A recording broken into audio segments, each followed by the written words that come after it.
The Town Mouse and the Country Mouse. There was once a little brown country mouse. His name was Pippin.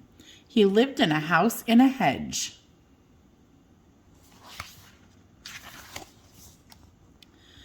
In spring, he lay in the grass and listened to the birds sing.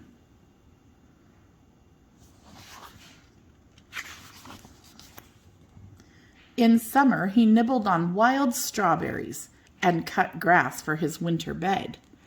One day, as the weather grew colder and a chill wind blew, he heard a tap, tap, tap at his door.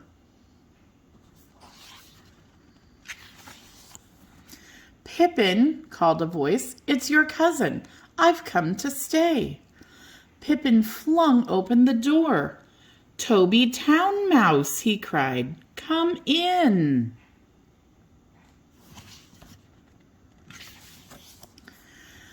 Pippin made Toby a seat from soft, squashy moss.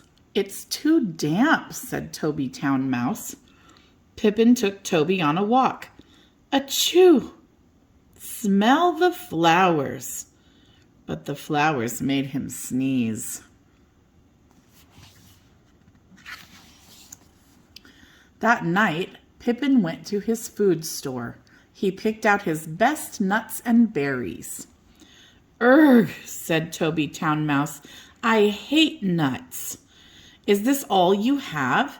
In town we eat like kings." "Really?" asked Pippin. "Come and see for yourself," said Toby. "The country is horrible. You'll never want to live here again." The next day, the cousins woke at dawn. "We'll take the train," said Toby.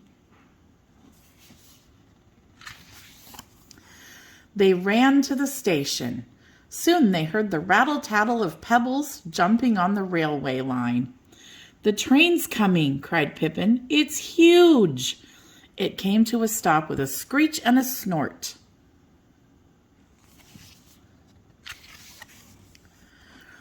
A door flew open.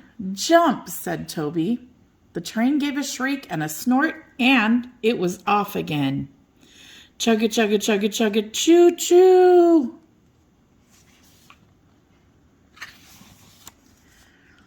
Pippin looked out of the window. He could see trees waving their branches.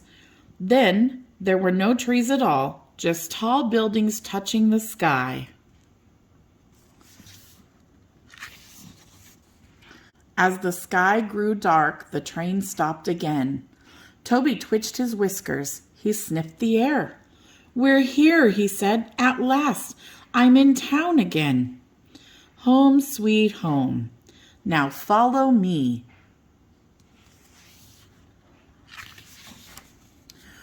Toby leaped onto the train platform. "Be quick, Pippin," he called. "Watch out for stamping feet." "Help!" The mice ran out of the station and onto a busy street.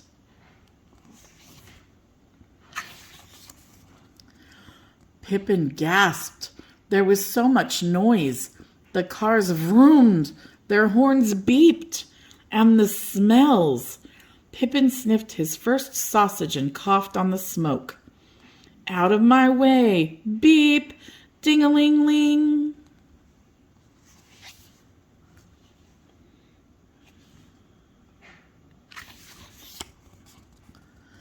"And this," said Toby proudly, pointing his paw, "is my house." He crept in through a small hole. Pippin followed. They ran down the dark corridors under the floor and up secret stairs behind the walls.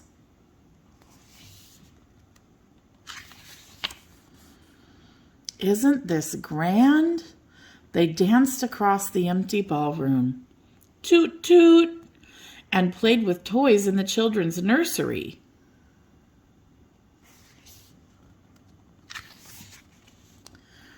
"Race you to the dining room," said Toby. "Time for a feast."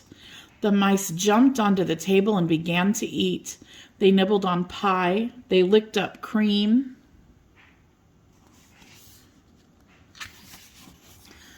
Toby ate his way through the cheese while Pippin dipped his paw in chocolate sauce.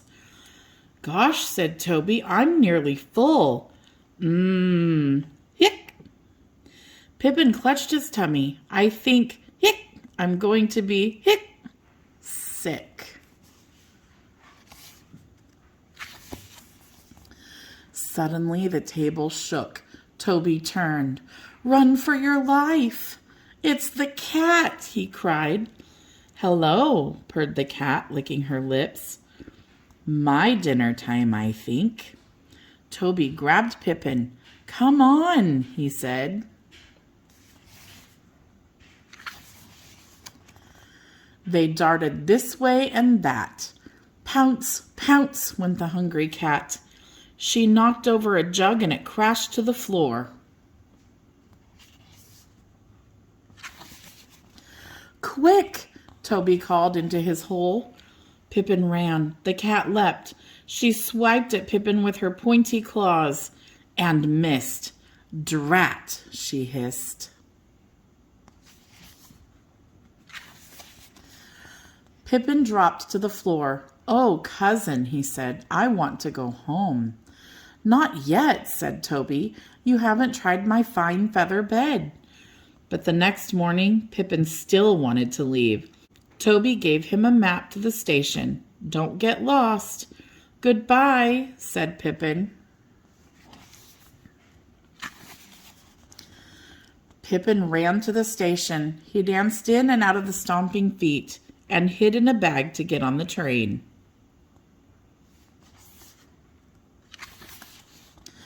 In the starry dark, Pippin finally reached his hedge. Home, sweet home. He sniffed the sweet, cold air and smiled. Then he snuggled down in his warm hay bed. This is the life for me, he said. The end. I hope you enjoyed the story of the town mouse and the country mouse. God bless you. I hope you have a wonderful night. And until next time, bye for now.